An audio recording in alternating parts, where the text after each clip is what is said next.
Hey, welcome back everybody.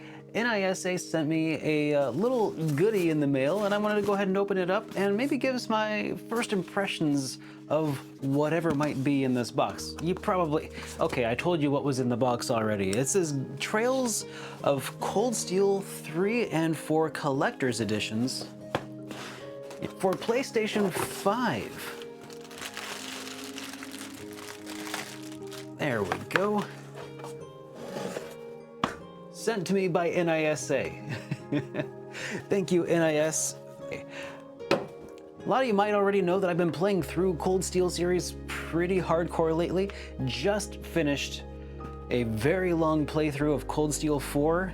This game was so much fun. I really want to see how it plays on PlayStation 5, but I just beat it, so I'm not probably gonna play much of these games, but I do want to tell you how they run on PlayStation 5 compared to PlayStation 4 and kind of get an idea of, you know, what's all included in this special edition as well. Because NIS, they always do really good special editions, I think. So here it is. Cold Steel 3, Cold Steel 4, Collector's Edition. It's the combo pack, so it's actually a pretty solid way to get both games at this point. I don't know how much they cost right now off the top of my head, but I know I spent like $40 on each pretty recently in order to play through them. Maybe I should have waited, but I didn't. So let's go ahead and open them up, see what's included. And at this point, it feels like I have almost every collector's edition of Trail series complete the set. So here we go. Trails of Cold Steel 3 and 4 combo pack. Deluxe edition that's included inside. But what else have we got here? Oh, looks like some postcards.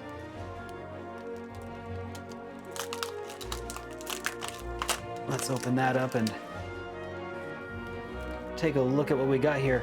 Honestly, I feel like for me personally, the postcards themselves, I'm never gonna use them as postcards, but I like the fact that they are just little feelies, you know, little things that like put you in the world of Zemuria, you know? So we've got Crossbell right there. Let's see, how well can you see that? We've got Crossbell, Heimdall, Greetings from Leaves, the branch campus, yes. Ordis, Parm, that's right, Color Your Life. Oh yes, and Raquel, the city that never sleeps. That's really cool.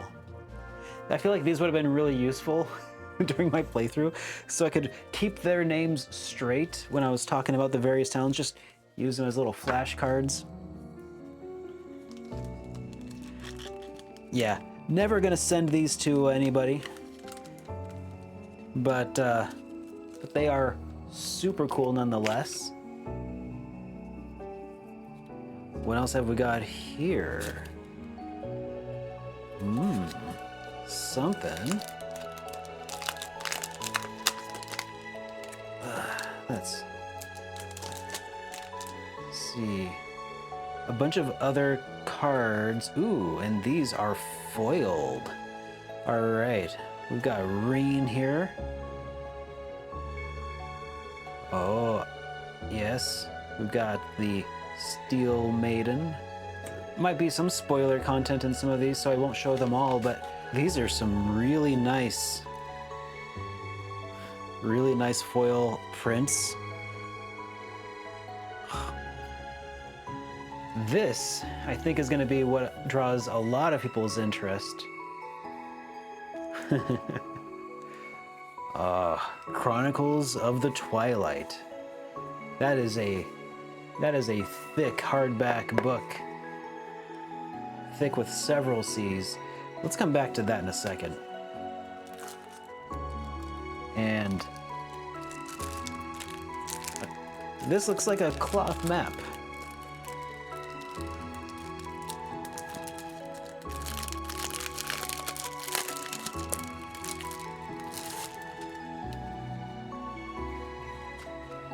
Oh yeah. Nice cloth map of Erebonia. Maybe I should replace this map. What do you think? Just put that up there instead. Ah, yes.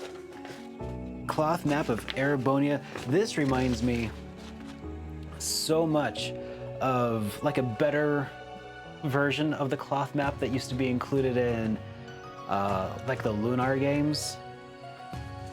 Also probably would have been somewhat useful for helping me locate certain things when I was playing through Cold Steel 3 and 4. A little too late now, but it's nice to have regardless. That's the first time I've seen a cloth map from NISA, and I gotta be honest, man, I love it. I want to see more of them. What is in the Chronicles of the Twilight? Another map?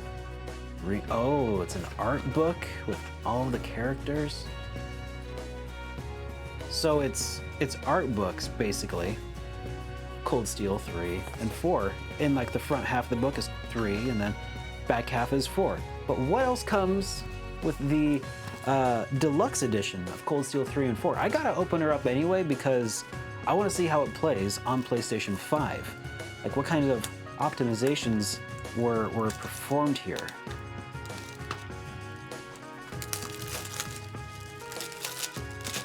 Right. Well, inside the deluxe edition packaging, oh, there's a link to my digital soundtrack. I'll just set that aside. The mini art book is also included in here.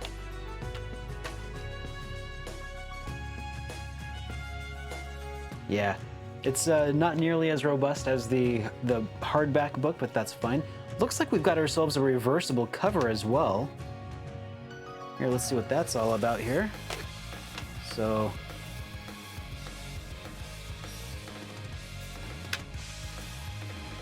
and it looks like Cold Steel 3 and 4 are on 2 different discs,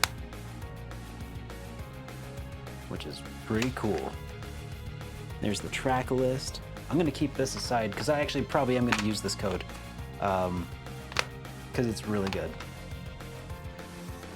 So all in all, this collector's edition is pretty dang packed.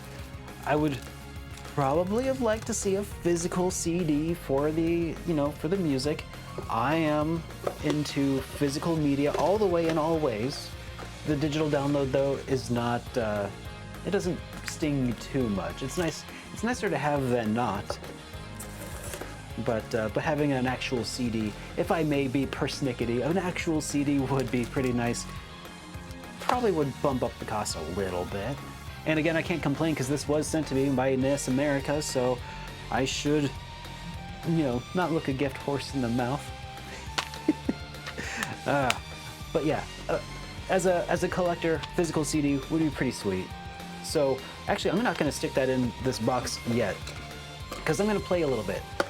And after I've gotten some footage with which to do some comparisons, after that, I'll be back for some first impressions of my thoughts on the new versions of the game for PlayStation 5.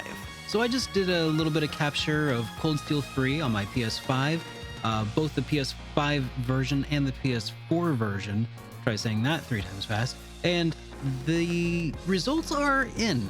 And mostly my thoughts on it so far are, yeah, that's Cold Steel 3 all right, and Cold Steel 4.